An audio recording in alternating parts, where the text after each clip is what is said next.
Alors aujourd'hui, une vidéo concernant la correction de votre évaluation sur le Japon. Donc c'était une évaluation qui regroupait l'ensemble de vos connaissances sur le thème 1 de géologie, la Terre et sa dynamique. Donc on avait vu les séismes, les volcans puis la tectonique des plaques. Cette évaluation portait en particulier sur une étude de cas sur la géologie du Japon avec les risques et la tectonique des plaques qui est associée. Les séismes, la tectonique des plaques qui est associée. Donc, la première étape, vous aviez une situation problème qui vous est rappelée ici. En fait, ce que je vous demandais, c'était de réaliser un texte argumenté et un schéma pour expliquer à Laura pourquoi les séismes sont fréquents et pourquoi ils se produisent. Donc, dans cette première étape d'introduction, ce qui est important de faire, ça va être notamment de penser à situer le Japon au niveau de sa géographie. Donc oui, le Japon, c'est un pays qui se situe à l'est du continent asiatique. Rappelez la situation de problème. Alors, pour ça, cette situation de problème, eh ben, si vous pouviez simplement recopier cette phrase, pourquoi, si les séismes sont fréquents et pourquoi ils ont lieu dans cette région du monde, ou reformuler avec vos mots. Et donc ici, production d'un élève, on cherche à montrer que des séismes sont fréquents au Japon et qu'ils se produisent dans cette région du monde. Et d'essayer d'expliquer. Donc vous venez de problématiser la question qu'on vous pose et ensuite vous allez énoncer le plan avec dans un premier temps, je vais parler de cet élément, deuxième temps, je vais parler de cet élément. Donc le contenu plus particulièrement. Vous aviez deux documents, le document 3 avec un extrait d'article des témoignages de Français expatriés, donc c'était Français qui vivent au Japon, où ils expliquaient que voilà, c'était impressionnant, qu'il y a eu des choses qui se sont effondrées et tout ça, mais que les Japonais avaient l'habitude des séismes, bien que celui de 2011 était particulièrement violent. Ensuite, vous aviez le document 4 avec les élèves japonais qui sont depuis leur plus jeune âge entraînés à réagir en cas de tremblement de terre. Donc en fait, ces deux documents, ils vous permettaient de montrer que oui, il y avait beaucoup de séismes au Japon, car on a des témoignages de population qui disent oui, on a l'habitude d'en vivre. Et les enfants, ça veut dire que dès le plus jeune âge, c'est habituel, donc c'est important d'apprendre à la population les risques et comment se prévenir des accidents pendant un tremblement de terre. Le deuxième élément qui était important à repérer, c'était que la plupart, vous avez vu que les épicentres des séismes se situent au niveau du Japon. Vous voyez, on a le continent japonais ici. Vous voyez, on a beaucoup de séismes à ce niveau-là. Alors que, par exemple, la Russie, en dessous de la Russie, il y a très peu de séismes. Mais, ce qui est important à voir, c'est que vous voyez, ces séismes-là, ils sont de plus en plus profonds une fois qu'on passe le Japon. Et on peut donc tracer une ligne qui lie les séismes grossièrement. Eh ben, ça permettait de montrer qu'il s'agissait d'une zone de subduction. En effet, on avait appris pendant le bilan que on allait avoir des séismes qui allaient être alignés en dessous du continent quand il y avait une plaque lithosphérique qui s'enfonce en dessous du continent. Et on sait, et donc qu'il s'agit d'une zone de subduction.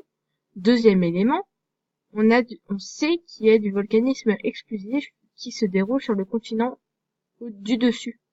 Eh bien, c'est bien ce qu'on voit ici. Avec les triangles rouges, on a également du volcanisme.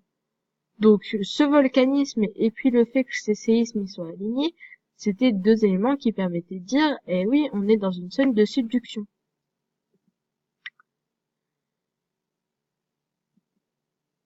Et donc, dans votre argumentaire, vous pouviez faire un schéma montrant cette zone de subduction. Alors là, c'est un très bon schéma, il y a quelques erreurs, je vais vous les présenter. Alors vous voyez ici, on a la plaque lithosphérique pacifique, donc on a l'océan Pacifique au-dessus, qui va plonger sous la plaque eurasiatique avec le Japon ici. Là, vous voyez, elle a re-représenté les volcanismes explosifs au Japon, et les petites astérix qui correspondent au séisme. Puisque, en effet, quand la plaque lithosphérique s'enfonce ici, ça provoque des frottements contre les roches qui sont ici, et donc ces frottements vont créer des cassures qui vont former les séismes. Donc elle a bien pensé à noter le sens de déplacement des deux plaques. Ici et ici, on a en effet les deux plaques qui se rapprochent, et celle sous l'océan va passer sous celle du continent. Ici, on a le continent puisqu'on a l'île du Japon. Donc, au niveau de sa légende, elle est très bien puisqu'elle a pensé à représenter la lithosphère et la sténosphère. En effet, il n'y a que la lithosphère qui plonge.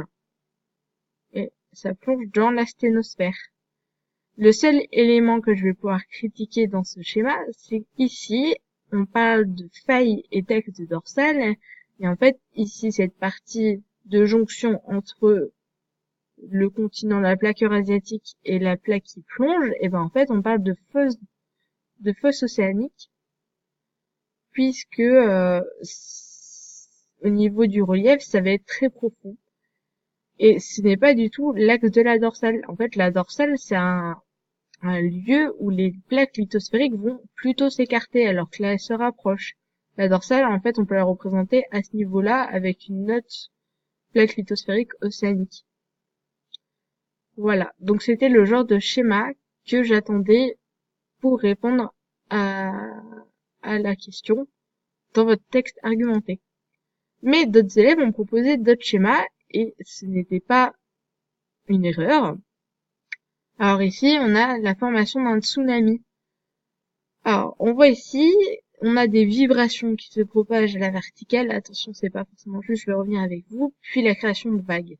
Eh bien oui, en fait, à ce niveau-là, il manque la représentation des roches. En fait, on va avoir des cassures dans la roche qui correspondent au séisme. Ça va provoquer des vibrations et des ondes sismiques, mais qui se propagent dans toutes les directions. Là, on a l'impression que c'est à la verticale. En fait, que c'est dans toutes les directions. Et donc, une fois qu'on arrive à la surface de l'eau, et ben, ces ondes, elles vont former des vagues. Comme quand on jette un caillou dans de l'eau, on a des vagues qui se propagent. Et ben, là, c'est pareil. Il y a formation de vagues qui deviennent de plus en plus grandes jusqu'à aboutir à la vague principale qui fait presque 5-10 mètres de hauteur. Et donc, cette vague, elle va déferler très rapidement au niveau du continent où on va avoir des populations et des habitations. Un autre schéma qui pouvait être proposé, c'était de représenter la propagation des ondes sismiques, mais vue de hauteur et non de profondeur. Eh bien, ici, on a vu que on a les limites de plaques lithosphériques et à ce niveau-là, les flèches correspondent à des forces. Alors là, c'est pas tout à fait juste, c'est plutôt des mouvements.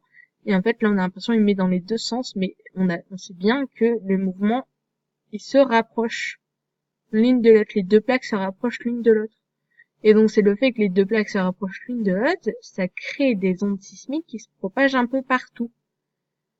Donc, c'est aussi intéressant de faire ce genre de schéma vu de dessus. Cependant, il faut faire attention à la forme des continents qui est pas très très bien respectée.